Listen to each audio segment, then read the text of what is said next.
Le procès dans l'affaire d'attentat contre la sûreté intérieure de l'État, dite affaire député Kpacha Nyasingbe.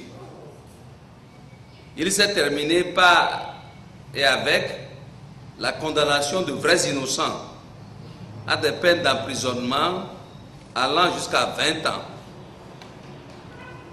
Outre le discrédit total de la justice togolaise, avec la complaisance honteuse du président de la Cour suprême, le juge Abalo Pechelebia, qui depuis lors a été limogé de son poste comme un malpropre.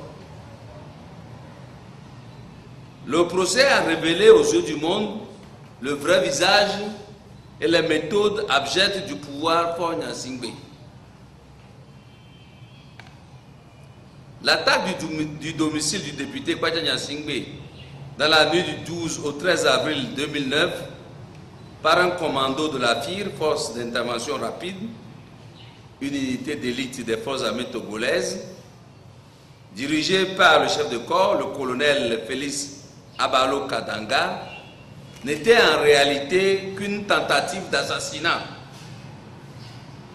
Ni le chef d'état-major de l'armée de terre, le général Nyakude Berena, ni le chef d'état-major général des forces armées togolaises, le général Zakari Nandia, n'étaient au courant de l'opération.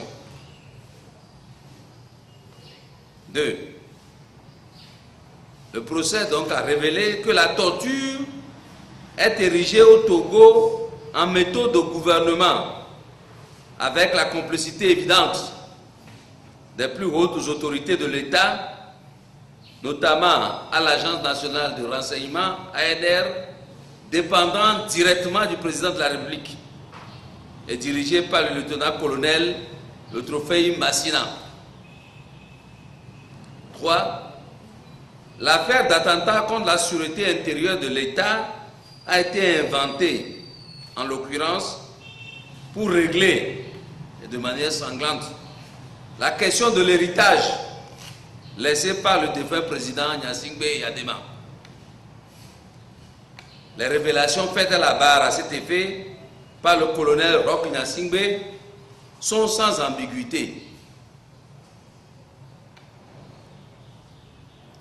Le rapport de la CNDH a confirmé de manière claire que les détenus ont été torturés, surtout à l'NR.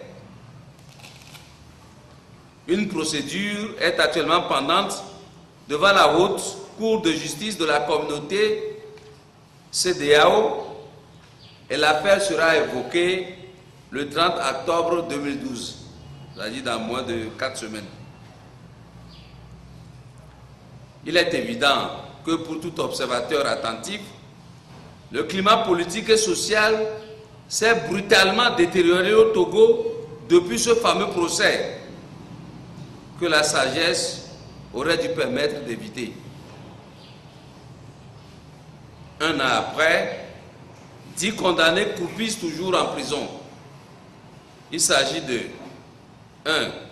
Kpacha Gnassingbé, détenu à la prison civile de Lomé, Adino Kossi, détenu à la prison civile de Lomé, Seydou Bakiti, détenu à la prison civile de Lomé, Gnassingbé Eso Zimna, dit Eso, détenu à la prison civile de Thévié, Tombeli Kouma, détenu à la prison civile de Thévié, Ati Abi, détenu à la prison civile d'Atakwame, Pali Afeyidou, détenu à la prison civile d'Atakwame, Chingilou Sundou, détenu à la prison civile d'Atakwame, Dontema Kokou Cha, détenu à la prison civile de Sokoré, et 10.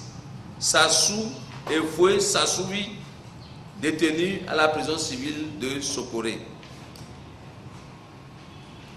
Les avocats de la défense, y compris les bâtonniers Charrière Christian, Charrière Bounazel et Mario Stasi, demandent solennellement au chef de l'État, M. Faure Gnassingbé, d'ordonner la libération immédiate de ces prisonniers politiques.